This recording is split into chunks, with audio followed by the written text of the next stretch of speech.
قرارداد مجھے تنقید سے نہیں روک سکتی۔ اچھا، انہوں نے کہا جب کسی کو اقتدار میں لانا ہو تو 100 مقدمات ایک ہفتے میں ختم، اور جس کو اقتدار سے نکالنا ہو تو ایک ہفتے میں 100 مقدمات قائم کر دیے جاتے ہیں۔ طاقتور قوتیں یہ ذرا سوچیں اس پر۔ مولانا فضل الرحمان نے کہا کہ ہمارے دل میں فوج کی قدر ہونی چاہیے، یہ ہماری دفاعی قوت ہے، لیکن اگر وہ سیاست میں اترتی ہے، میرے الیکشن کو سبوتاژ کرتی ہے، عوام کی رائے کو جو ہے وہ رونتی ہے، سیاست میں مداخلت کرتی ہے، تو دفاعی قوت ہونے کے ناطے مجھے حق نہیں پہنچتا کہ میں دفاعی ادارے پر تنقید کروں۔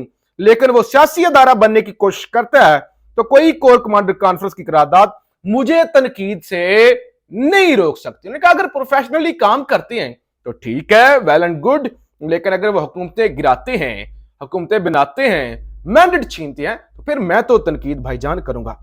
پھر آج عمران خان اور جی ایچ کیو ایک پیج پر جناب نظر آئے۔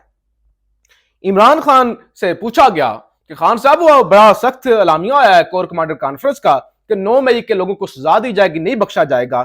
تو خان نے کہا ٹھیک ہے، میں کور کمانڈر کانفرنس اعلامیہ کی تائید کرتا ہوں، 9 مئی میں ملوث ملزمان کو سزا ملنی چاہیے۔ خان نے کہا میں تو یہی کہہ رہا ہوں، میں تو پہلے دن سے جو ہے وہ کہہ رہا ہوں۔ خان نے کہا کہ جو ہے 9 مئی کے واقعات پر کمیشن بننا چاہیے اور سی سی ٹی وی ویڈیوز نکالی جائیں۔ کور کمانڈر کانفرنس اعلامیہ کی تائید کرتا ہوں، 9 مئی کے واقعات میں ملوث ملزمان کو کڑی سے کڑی سزا ملنی چاہیے۔ ہم فوج کے خلاف نہیں، نہ تصادم چاہتے ہیں، ہماری پارٹی فوج کے خلاف نہیں ہے۔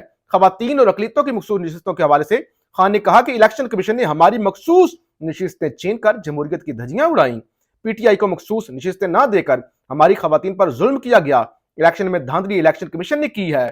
ہم الیکشنز میں دھاندلی کے خلاف پرامن احتجاج کرنا چاہتے ہیں۔ جمہوریت میں پرامن احتجاج ہر جماعت کا حق ہے۔ 9 فروری سے کسی نے مجھ سے رابطہ نہیں کیا، مجھے معلوم ہے مجھ سے رابطہ کیوں نہیں کیا گیا، بتانا نہیں چاہتا۔ آئی ایم ایف کو خط اس لیے لکھا کیونکہ سیاسی استحکام کے بغیر معاشی استحکام ممکن نہیں، ہمارا 70% پیسہ قرضے اتارنے میں چلا جاتا ہے۔ تو لہٰذا خان نے کہا میں ایک پیج بھی ہوں، جی ایچ کیو والے کہہ رہے ہیں کہ سزا ملنی چاہیے، میں بھی کہتا ہوں ملنی چاہیے۔ ہم تو پہلے دن سے مطالبہ کر رہے ہیں کہ آپ انویسٹیگیشن کرائیں، ہیزیٹیشن کس بات کی ہے، دودھ کا دودھ اور پانی کا پانی ہو جائے گا۔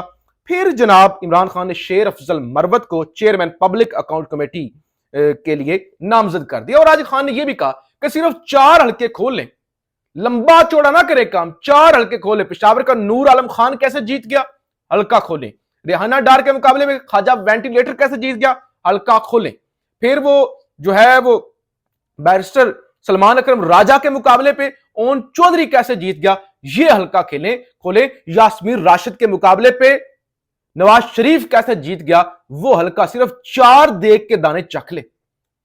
خان نے چیلنج کیا کہ یہ حلقے کھول لیں، 4 حلقے، تو لگ پتا جائے گا۔